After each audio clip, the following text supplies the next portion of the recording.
estar aqui hoje com vocês. O nosso tema de hoje, ele pode ser encontrado no Evangelho segundo o Espiritismo, capítulo 19. Esse capítulo começa já com um texto, uma passagem, em que um senhor que estava muito agoniado pede ajuda a Jesus para que ele ajude seu filho, porque o filho dele, ele dizia que era lunático, que tinha como se ele tivesse visões, de manhã e de noite, não tinha horário, sempre ele tinha visões. E esse senhor, inclusive, informou para Jesus que ele já tinha procurado pelos apóstolos. E os apóstolos disseram que não podiam ajudar. Jesus ficou meio irritado com isso. Pô, os apóstolos pensam que vão ficar aqui até quando? Ainda estão contando comigo. Mas pediu que trouxessem o rapaz até ele. E trouxeram o rapaz e Jesus expulsou o demônio que estava atormentando aquele rapaz. Demônio na época era como chamavam os espíritos inferiores. Não que não sejamos inferiores, mas ele era um pouco mais inferior, né? Gostava de atormentar a vida ali do pobre do rapaz.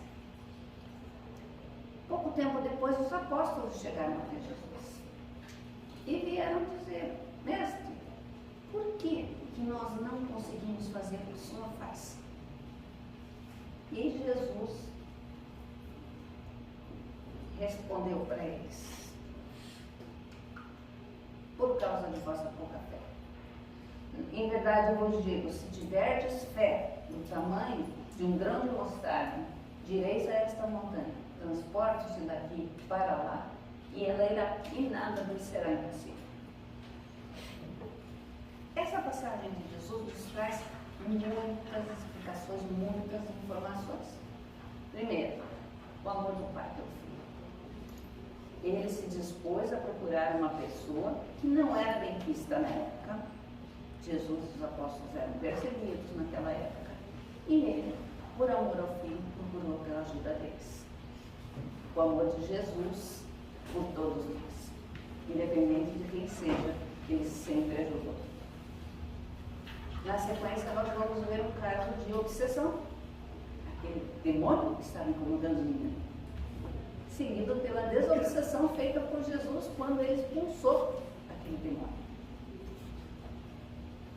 E nós vamos chegar nessa parte da mensagem. E essa parte da mensagem, ela tem muitas explicações. Emmanuel, no livro A Semente de Mostarda, Psicografia de Francisco Cândido Xavier, nos conta a história de um rapaz que procurou o seu mentor porque ele tinha dúvidas exatamente sobre isso.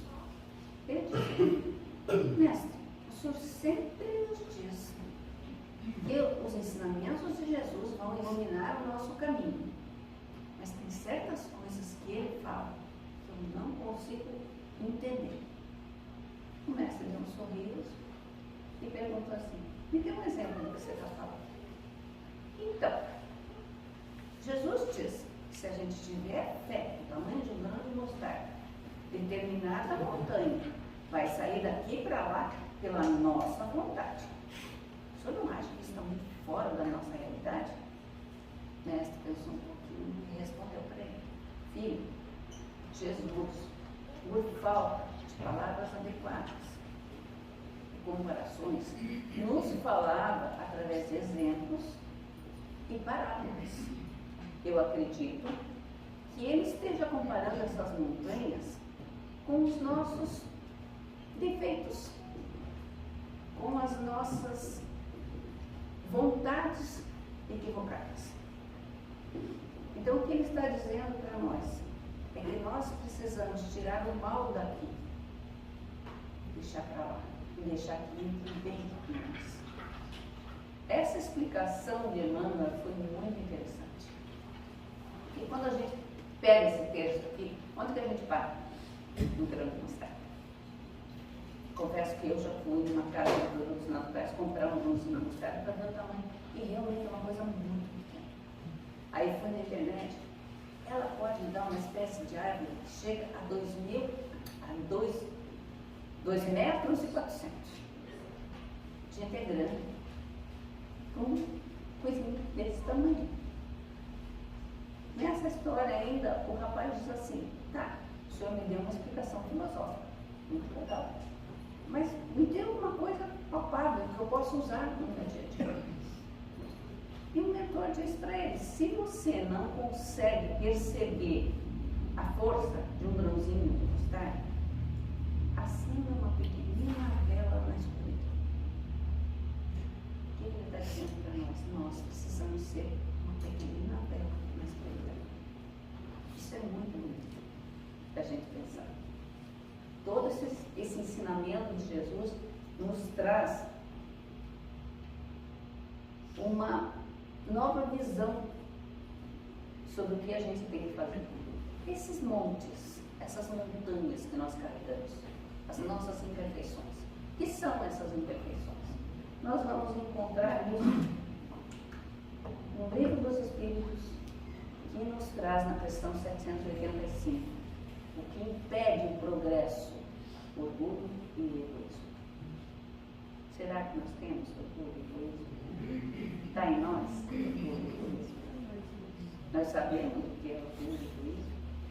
Eu vou ler para vocês uma compilação que eu fiz no livro Obras Póstumas. O livro Obras Póstumas tem um capítulo só sobre orgulho e egoísmo, que como muito de vocês lerem. Eu só peguei uns pedacinhos aqui, tá? O título é Orgulho e Egoísmo, suas causas, seus efeitos e meios de destruí-los. Começa assim. É bem sabido que a maior parte das misérias da vida tem origem no egoísmo dos homens. Desde que cada um pensa em si, antes de pensar nos outros, e busca, antes de tudo, satisfazer os seus desejos, naturalmente o homem cuida de proporcionar a si mesmo essa satisfação a todo custo, sacrificando sem escrúpulos os interesses alheios. Daí todas as lutas, todos os conflitos e todas as misérias humanas. O egoísmo, por sua vez, se origina no orgulho. A exaltação da personalidade leva o homem a considerar-se acima dos outros. E, crendo na sua superioridade, ele se julga com direitos que não reconhece no outro. Assim, a importância que, por orgulho, atribui a si mesmo, naturalmente o torna egoísta. Mas o egoísmo e o orgulho nascem de um sentimento natural, um instinto de conservação. Contido em justos limites, esse instinto é bom em si mesmo. O uso exagerado é que o torna mal. Para que os homens vivam na terra como irmãos, não bastam lições de moral. É preciso destruir as causas, atacar a raiz do mal, o orgulho e o egoísmo. É sobre essa chaga que deve concentrar-se toda a atenção dos que desejam seriamente o bem da humanidade. Isso não acontecerá de uma maneira brusca, porque não é possível arrancar de um só golpe as ervas daninhas. Será necessária a fé em Deus, elemento básico de todo progresso. Fé sustentada na experiência e nos fatos, que o Espiritismo apresenta aos homens. Com a fé, não mais esbarrando no egoísmo e no orgulho, com certeza a humanidade avançará rapidamente. Então vamos falar dela? Vamos falar da fé?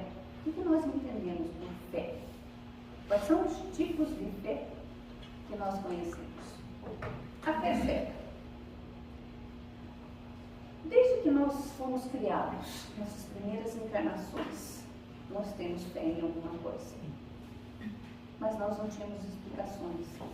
Então, naquela época, era aquela bola laranjada no céu que aquecia e iluminava um Deus. O sol era um Deus. E de repente aquela bola desaparecia, tudo ficava escuro e vinha uma bola branca que iluminava, mas não aquecia. A lua, o outro Deus. Um raio, um trovão, a chuva. Para nós que não tínhamos explicações do que eram isso eram deuses, era a nossa fé cega. Nós não tínhamos como verificar que aquilo era alguma coisa natural, não sobrenatural. Outra fé que nós precisamos ser ter cuidado, porque ela está em nós. A fé vacilante. É aquela que diz assim, eu acredito, mas, se tiver um mas, você já não está acreditando. E provavelmente o exemplo mais bonito que nós temos dessa fé hesitante é aquela passagem em que Jesus andava sobre as águas até o barco e Pedro se animou todo, eu vou, né? Jesus me chama que eu vou até você. Pessoas, venha. E Pedro foi, ele deu uns passinhos sobre a água, mas ele se assustou de alguma forma e afundou. Pediu ajuda para Jesus. Jesus tirou ele da água e disse, homem de pouca fé, por que hesitaste? Então, a fé vacilante, ela é aquela em que a gente não tem certeza de que vai ser atendido, de que vai conseguir fazer as coisas, porque não é só fé em Deus, nós temos que ter fé em nós mesmos. Então, às vezes eu estou tão hesitante que eu não vou conseguir fazer uma coisa, que eu acabo me boicotando e não me permito fazer as coisas que eu quero fazer. O que o Espiritismo nos coloca é que nós temos que ter a fé robusta. É aquela fé em que a gente não vai perguntar, por que eu? Por que comigo? Por que isso tem que acontecer comigo? Eu sou tão bom, eu faço tudo direitinho, né? Que a gente sempre se acha, né?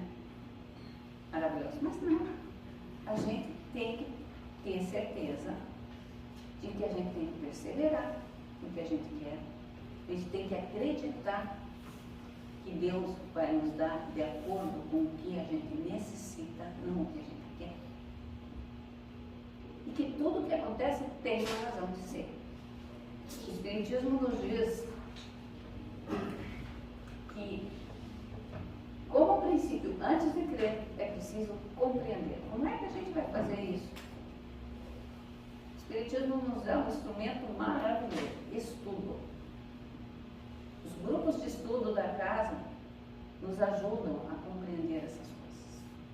O que nós podemos esperar do nosso futuro, o que nós precisamos fazer no nosso presente. Então, o tempo todo, nós precisamos estar muito ligados nisso. Ah, mas poxa vida, estudar, que preguiça, já passei dos 60, vou continuar estudando. Não é para parar nunca, né, na verdade. E grupo de estudo é uma coisa muito valiosa, porque o outro vai te dar uma interpretação que você nunca pensou, agrega muito valor. E se nós, como adultos, queremos aprender mais, estamos aqui hoje numa palestra, tentando aprender um pouco mais, e as nossas crianças? Espíritos milenares, num corpinho ainda pequeno, mas que precisam, tanto quanto nós, desse estudo. Por isso as casas espíritas colocam a evangelização enquanto juvenil, para que esse espírito possa se preparar para ter um presente muito proveitoso, um futuro radioso. A doutrina espírita nos fala de uma fé diferente, nos fala da fé raciocinada. Aquela fé que nos apresenta um Deus justo e bom.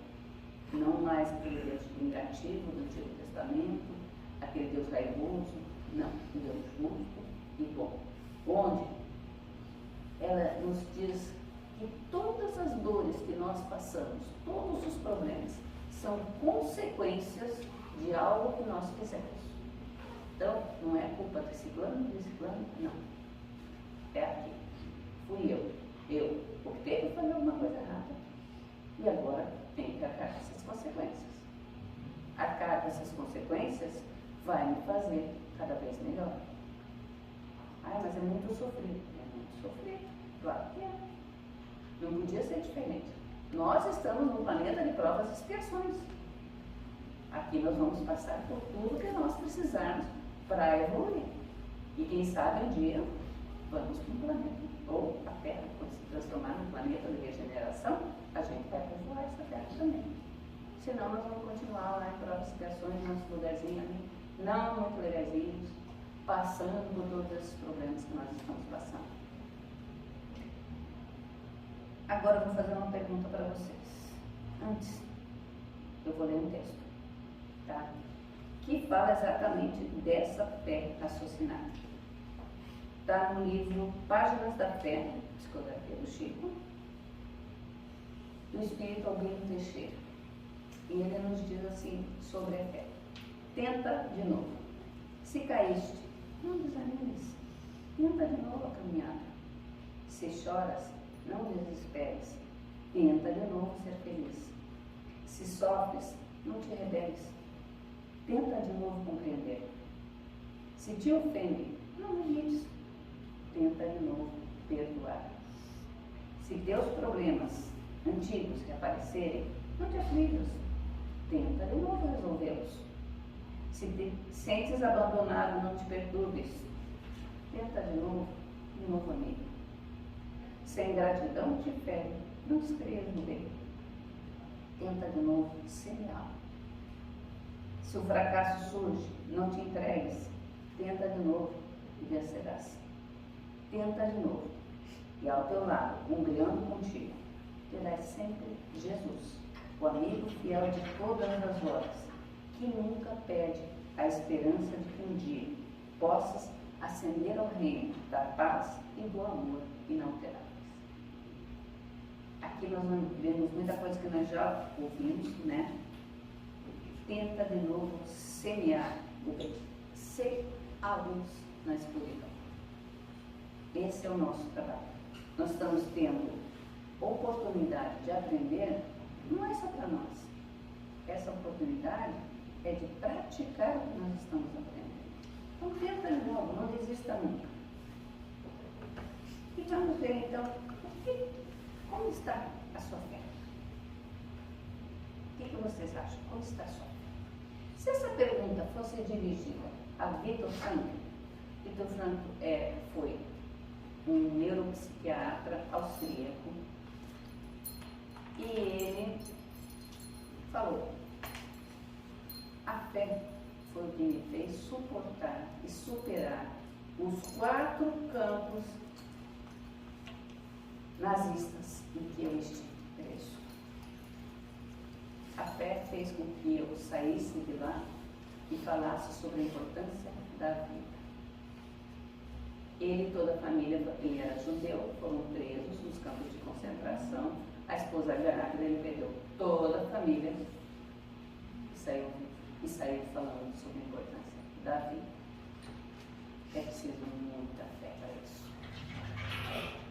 Se essa pergunta fosse dirigida a Divaldo Pereira Franco, provavelmente ele diria que a fé está nas mais de 3.000 crianças atendidas, 30.000 crianças atendidas no caminho, na mansão do caminho, nas mais de 600 crianças adotadas por ele e nos mais de 100 livros que ele escreveu, levando a doutrina espírita e a consolação para as pessoas.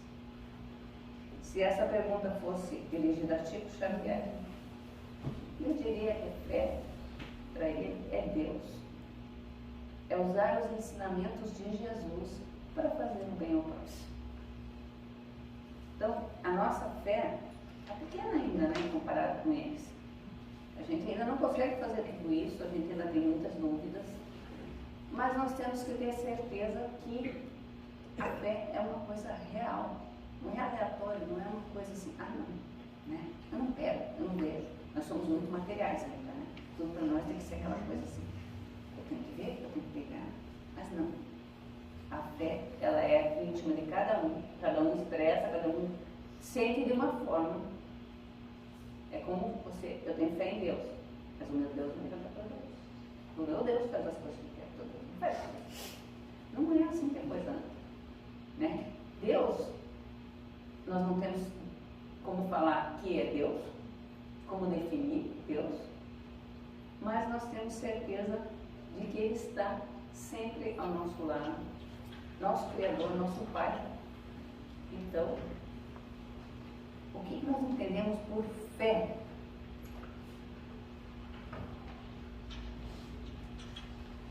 Quando no livro Boa Nova, capítulo 28, Espírito Humberto de Campos, psicografia do Chico, nós vamos encontrar uma passagem de Jesus em que os espíritos, um pouquinho antes de Jesus ser preso, eles estavam reunidos exatamente para conversar sobre isso. Eles queriam chegar a um consenso sobre a fé. E Levi, que estava muito inquieto, ele perguntou: como será essa virtude? De que modo podemos conservá-la intacta no nosso coração?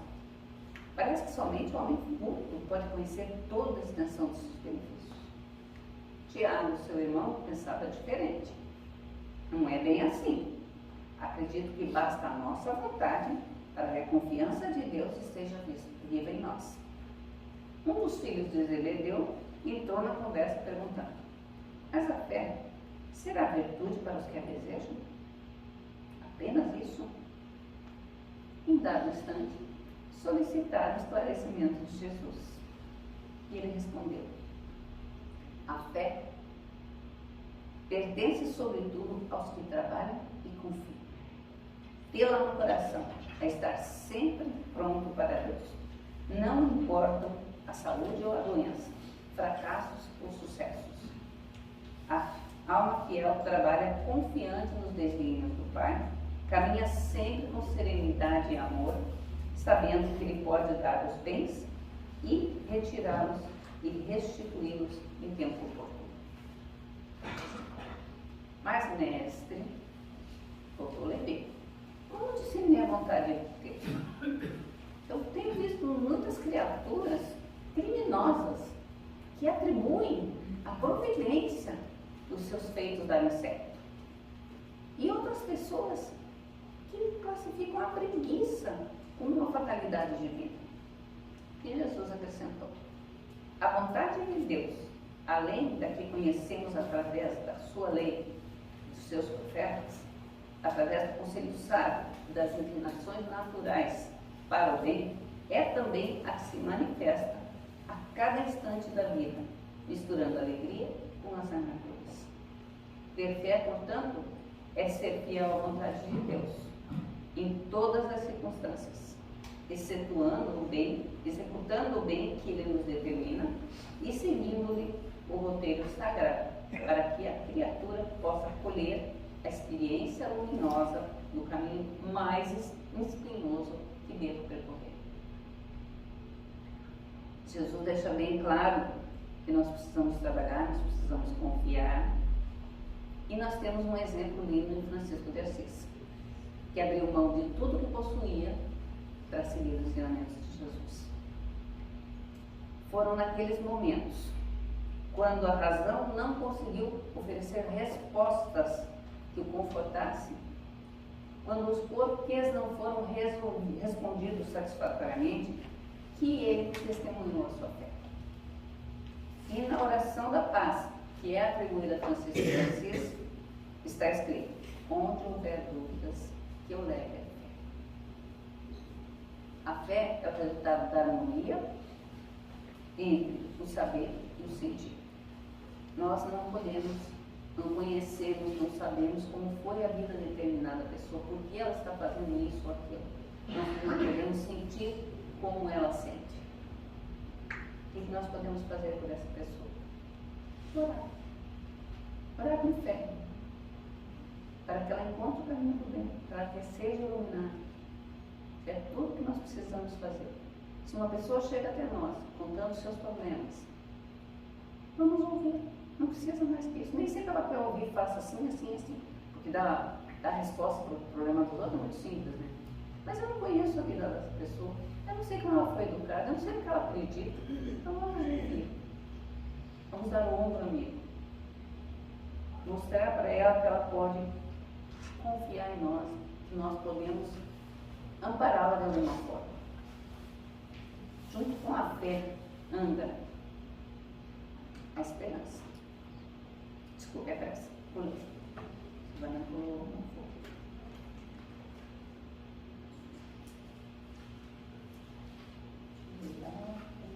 Tá. A esperança. A prece. Nós estávamos falando que nós precisamos orar, né? Então, a prece. Como fazer uma prece? A gente vem aqui no Centro Espírita, o dirigente sempre faz uma prece muito bonita, né? Às vezes você nem acompanha a prece, fazendo uma prece por conta própria. Porque é difícil, né, você pegar a prece do outro e colocar para você, né? Vamos fazer uma prece, então cada um pensa na sua prece, pedindo as suas coisas, né? E está ali a dirigente fazendo uma prece linda para todos nós, para que os Espíritos nos abençoem. Nesse momento eles estão nos escutando o dirigente e estão nos escutando também. Nós sabemos que nós estamos aqui sendo amparados nesse momento, né? Cada um sentou num determinado lugar, não foi por escolha própria. Os Espíritos mandaram vocês sentarem ali, porque nesse momento eles estão ao seu lado, te passando boas energias. Então, a prece, que vem da palavra preces, significa pedidos, súplicas, votos, desejos. Isso é o que a gente mais faz numa prece. Me ajude, faça por mim. O tempo todo a gente está fazendo esse tipo de coisa. Tinha 3 rapazes que sempre oravam junto, pedindo coisas, e o que eles mais queriam era conhecer Jesus. E anos e anos fazendo essas preces diárias. Tá? Um dia eles estavam no campo onde eles trabalhavam, de repente surgiu uma carruagem iluminada vindo do alto. Era Jesus. Eles correram, se ajoelharam, choraram. Daí um perguntou, pediu, por favor, me dê riqueza.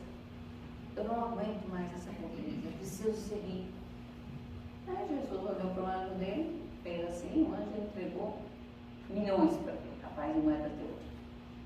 O outro dele, por favor, me dê beleza. Eu quero que as pessoas me admirem. Eu não aguento mais ser tão feio. Aí Jesus olhou, o anjo foi lá, deu uma pomadinha milagrosa, né? Bolinho, maravilhoso. Aí o terceiro, chorando, assim, mestre, eu não sei o que pedir. Me dê, de acordo com a tua vontade, que o senhor achar que eu mereço. Jesus olhou para o anjo. O anjo veio com uma sacola enorme, fechada, grande, e pôs ali. E Jesus foi embora.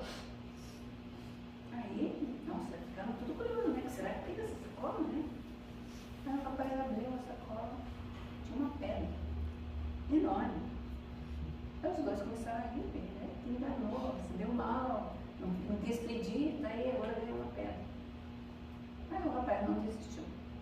Todo dia ele ia lá e ia desbastando aquela pedra. Desbastando. Até que ele chegou no centro da pedra. Tinha no centro da pedra um diamante valiosíssimo, imenso. Com aquele diamante, ele abriu uma casa de ajuda às pessoas que não tinham como se tratar, não tinham onde morar, e ficou feliz da vida. E era isso que ele queria fazer o tempo todo. Depois de um tempo, anos passaram, bateram 2 rapazes, 2 senhores de idade, bateram lá pedindo abrigo.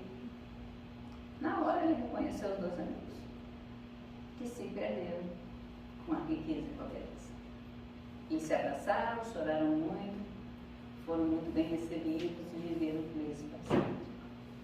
Então, às vezes, a gente pede coisas sem pensar no que a gente está pedindo. Vai ganhar. Aí, o que você vai fazer com isso é por tua conta.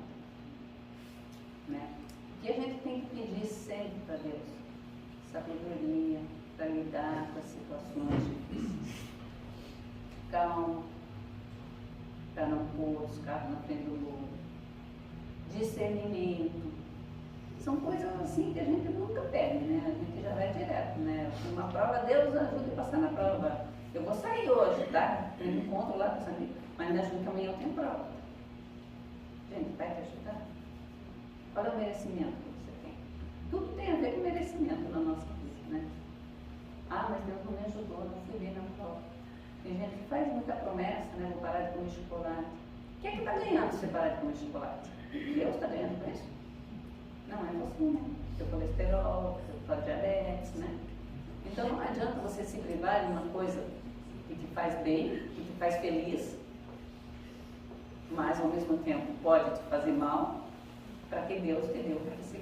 Não é assim que vai acontecer. Os Espíritos nos dizem, a forma não é nada, o pensamento é tudo. Orai cada um segundo as vossas convicções. E o modo que mais nos toca.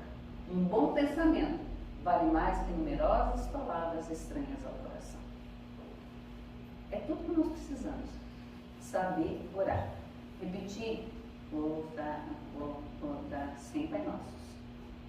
No primeiro você já não sabe o que está falando, né? Você para analisar essa oração. Pai Nosso é uma oração poderosíssima, mas é um compromisso imenso que você faz a cada frase. Então, faça uma oração própria, com sentimento. Isso vale muito mais do que você repetir 500 vezes a mesma coisa sem sentido. Outra coisa que acompanha a fé.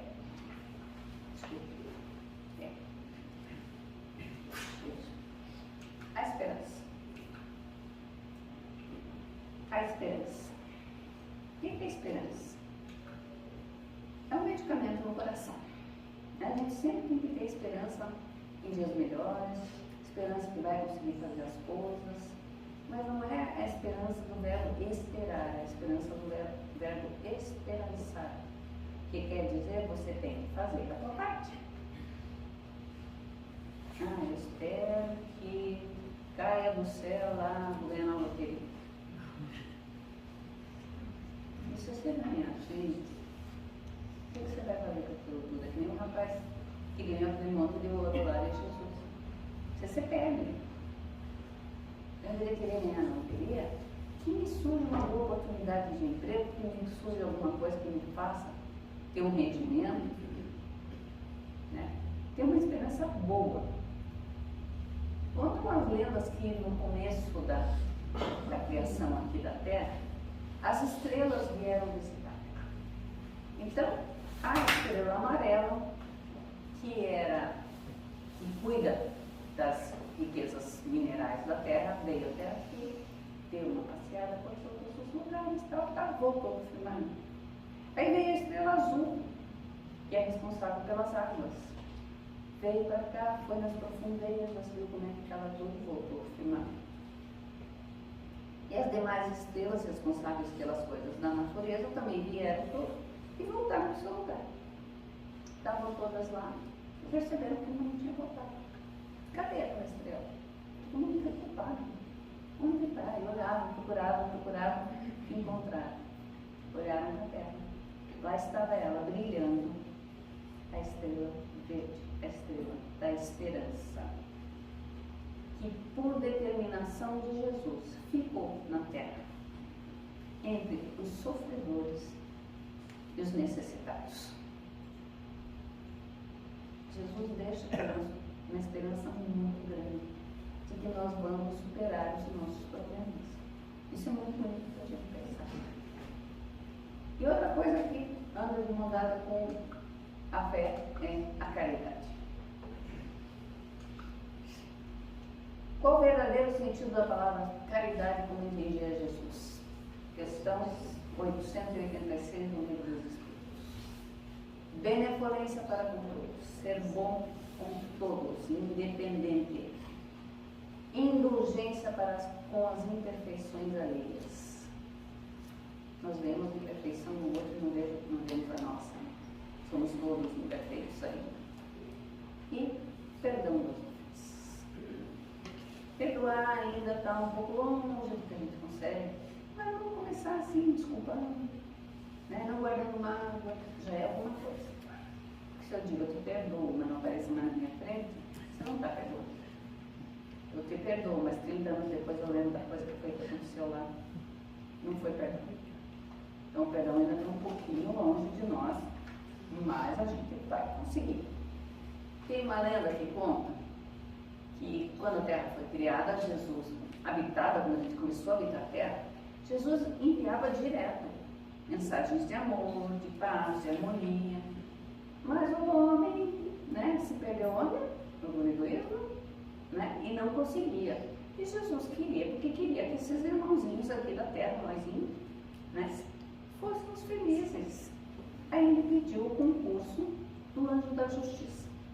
O Anjo da Justiça analisou a situação lá, colocou um sentimento entre os homens, o sofrimento. Quando o homem começou a entender o sofrimento, as coisas melhoraram. Mas ainda não estava como Jesus queria. Aí ele foi e chamou o anjo da verdade. O anjo da verdade veio, colocou entre nós a advertência. O que você fizer, você vai ter que acabar. Tá, melhorou um pouquinho aqui a situação na terra, ainda não estava 10, né? Aí Jesus chamou o anjo do amor. E o anjo do amor colocou entre nós o sentimento da caridade. Quando o homem começou a ajudar o próximo, sem querer nada em troca, ele começou a perceber que o sentimento nele era uma coisa muito boa. E até hoje, a caridade faz toda a diferença na vida do ser humano. Nós estamos vendo agora um terremoto e as pessoas estão indo, se doando para ajudar. Isso é muito bonito. Ontem, mudando o terremoto aqui para as nossas praias, ontem passou uma reportagem de dois bombeiros salva-vidas que vão se aposentar.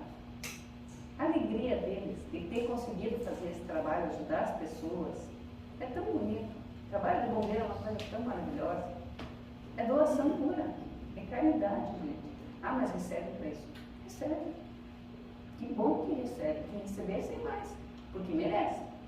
Porque é um trabalho muito bonito. Continuando, segue e chega o amor. O amor, que Jesus nos ensinou. Ama o teu próximo como a ti mesmo. Não é que eu vou amar o outro se eu não me amo. Então, a primeira coisa que eu tenho que fazer é aperfeiçoar o meu modo de ver e de sentir as coisas. O primeiro passo comigo. Eu tenho que me melhorar. Então, eu tenho que amar ainda mais aqueles que eu já amo. Não é fácil.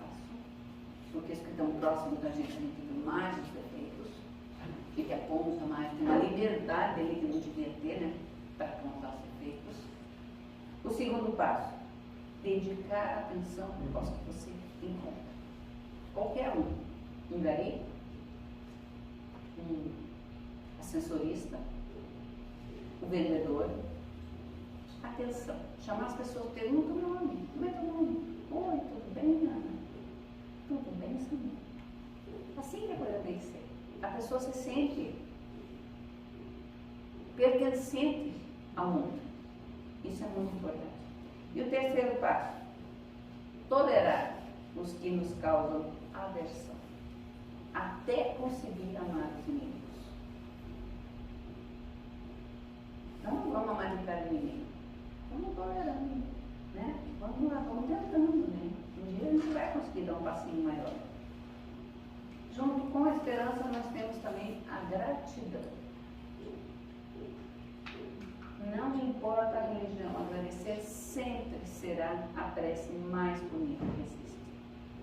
Nós temos que aprender sempre a agradecer. Eu acordei, eu estou aqui hoje, está chovendo lá fora, está frio, eu estou agasalhada. Eu agradeci por tudo isso, por essa oportunidade que nós temos no começo do nosso encontro aqui. A Fran fez uma prece agradecendo porque nós estamos aqui. E é isso que nós temos que fazer. Acordei, gente, quantas pessoas não acordam? Levantei, quantas pessoas não levantei? São pequenas coisas, nós estamos respirando agora. Tem gente que não consegue respirar. Automático. Nós estamos vendo, nós estamos ouvindo, e a gente não agradece por essas. Parece que nós somos merecedores, assim, de graça disso. Nós temos que aprender a agradecer. Tem uma passagem de Jesus que ele foi interceptado no caminho por um grupo de leprosos, 10 leprosos. Eles ficaram de longe, né? Eles iam chegar perto de Jesus e pediram ajuda de Jesus. Nos ajude, nos salve. Aí Jesus parou um pouquinho e falou: vão até os sacerdotes. eles não entenderam nada e foram. E no caminho eles foram curando. A lepra foi saindo do corpo deles.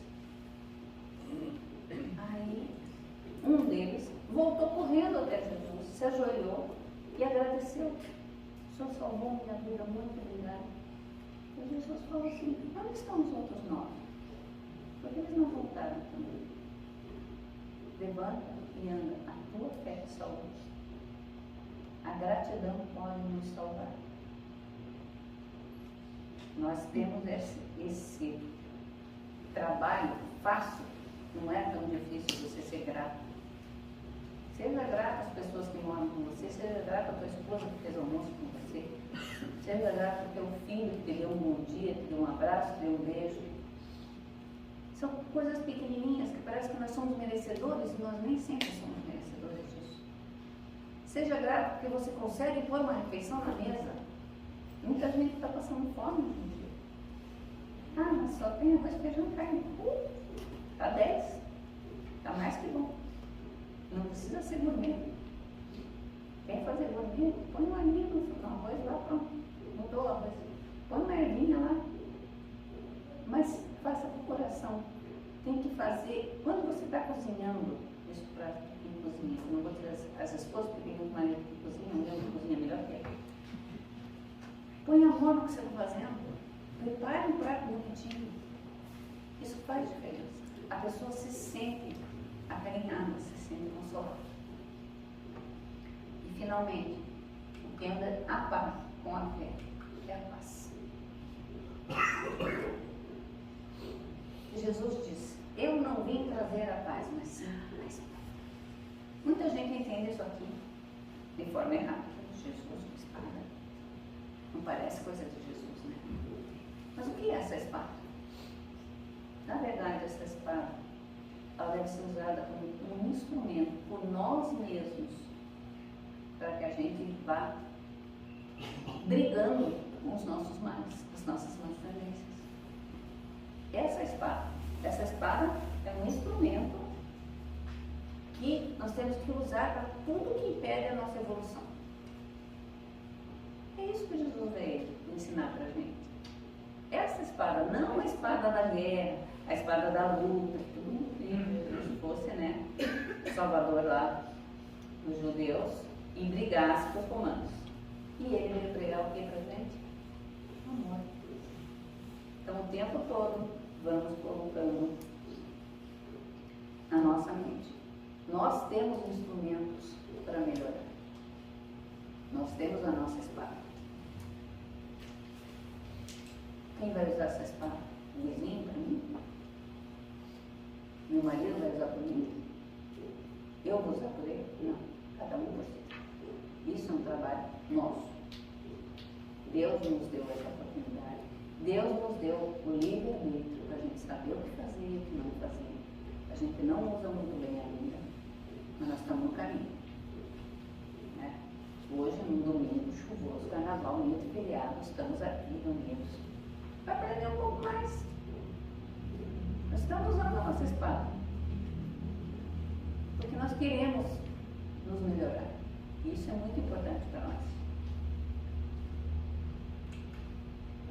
Ainda no livro do Evangelho segundo o Espiritismo, no capítulo 19, no Espírito Protetor, essa é a frase final do capítulo, que ele diz para nós: se todos os encarnados estivessem bem persuadidos da força que têm em si, se quisessem colocar a sua vontade a serviço dessa força, seriam capazes de realizar o que até o presente chamou-se de prodígios, e que não é senão um desenvolvimento das faculdades humanas.